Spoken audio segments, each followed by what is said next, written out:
రాజుకి గతం గుర్తొచ్చే టైం దగ్గర పడినట్టే ఉంది. మీరు చూస్తే అదే అర్థమవుతుంది. ఎందుకంటే రుద్రాణి గారు ఒకసారి ఎంటర్ అయ్యారంటే అది అయితే అటు అవుతుంది, లేకపోతే ఇటు అవుతుంది. ఏదో ఒకటి అయితే మొత్తానికి జరగబోతుంది అనేసి అయితే మనకి ఈరోజు ఇన్ఫర్మేషన్ అయితే ఈరోజు సీరియల్ చూసిన తర్వాత అయితే వచ్చింది కదా. మీరు ఎవరైనా కొత్తగా చూసాను మాత్రం ఖచ్చితంగా సబ్స్క్రైబ్ చేసుకోండి, అలాగే లైక్ చేసి వీడియో చూడండి. నేను చెప్పిన టైం అయితే 2 వీక్స్ అయితే ఉంది. ఎందుకంటే 2 వీక్స్ ఖచ్చితంగా రాజుకైతే గతం గుర్తు రావాలి.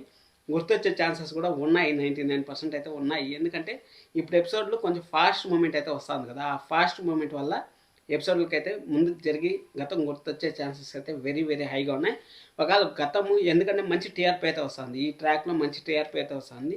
ఒకవేళ సీరియల్లో ఇంకొక 2 వారాలు ఎక్స్టెండ్ చేద్దాం, లేకపోతే 3 వారాలు ఎక్స్టెండ్ చేద్దామని అనుకునే ఛాన్స్ కూడా ఉంది. మీకు ముందని చెప్తాను. మళ్ళీ అన్న నువ్వు చెప్పావు కదా 2 వారాల్లో గతం వచ్చేస్తుంది అనేసి. గతం వచ్చే ఛాన్స్ అయితే 99% ఇప్పుడు కూడా చెప్తాను.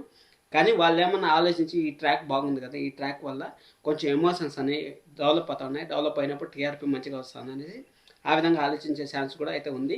ఇక్కడ మనము కళావతిని అయితే ఖచ్చితంగా తప్పటదు. కళావతి ఫ్యాన్స్ అన్న ఉంటే హట్ అవ్వద్దండి. ఎందుకంటే ఇప్పుడు రాజ్కి ఏదన్నా సరే మనం ముందుకు పోవాలంటే కనీసం కాళ్ళు అడిగేయకుండా ముందుకు వెళ్ళిపోతావు చెప్పండి. ఇప్పుడు ఎలా ఉన్నావు అక్కడే ఉండిపోతే ఏం జరుగుతుంది? నువ్వు మాట్లాడుతూ ఉండవు, ప్రతిరోజు మాట్లాడుతూ ఉండవు, మాట్లాడి ఏం సాధించావు?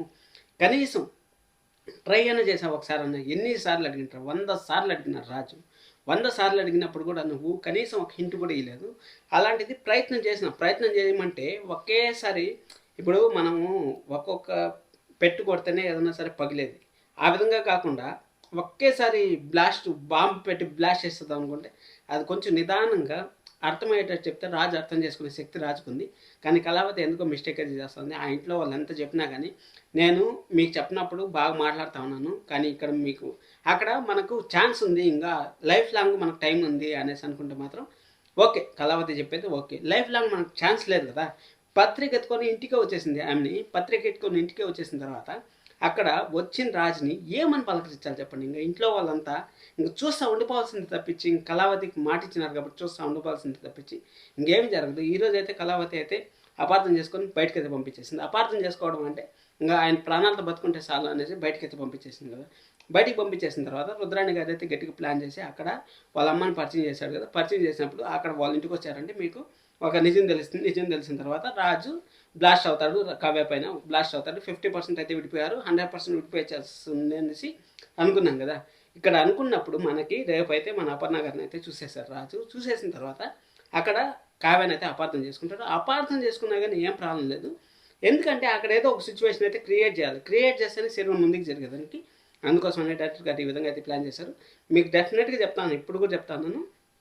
నెక్స్ట్ శనివారం ఎపిసోడ్ లోపల రాజుకి 99% గతం గుర్తొచ్చే ఛాన్స్ అయితే ఉంది. మీరేమనుకుంటారంటారు కామెంట్ చేయండి.